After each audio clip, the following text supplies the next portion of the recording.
There's going to be a wedding on television tonight. The groom gives his age as 37. His fiancée, Vicki Budinger, says she is 17. I'll be back in a moment. A few years ago, I thought it was the end of the world. No, it's just the beginning. For both of us. For all of us. Right. The whole blooming Brady Bunch. And what a bunch.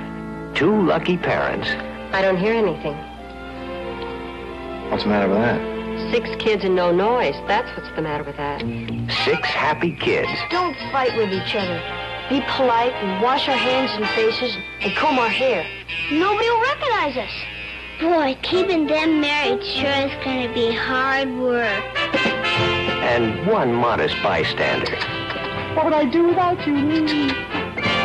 It's television's biggest, funniest family. From here on out, it's going to be smooth sailing. Hey, we were watching the ball game. Oh, we went. Okay, we sprung a leak. Cindy of the Brady Bunch asked Santa for a strange present Friday night.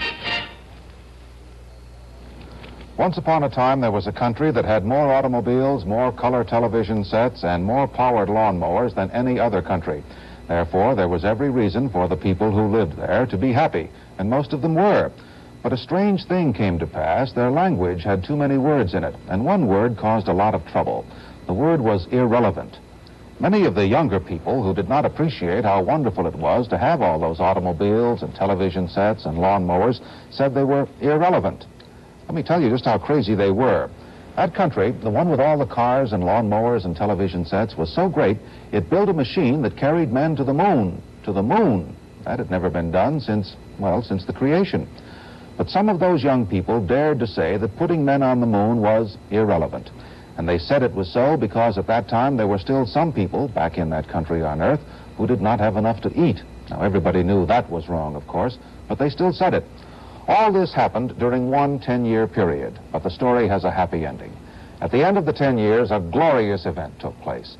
All the color television sets were turned on, and all the people in the country watched a wedding. And everybody realized that from that time on, nothing else could ever be described as irrelevant. So the young people went away, and in time they grew up and helped make more automobiles and lawnmowers and television sets. And when their children asked whatever happened to that old word irrelevant, they just held up a sign, and on the sign were these words, "God bless us all," said Tiny Tim. That's tonight's news and comment. I'm Frank Reynolds. Good night.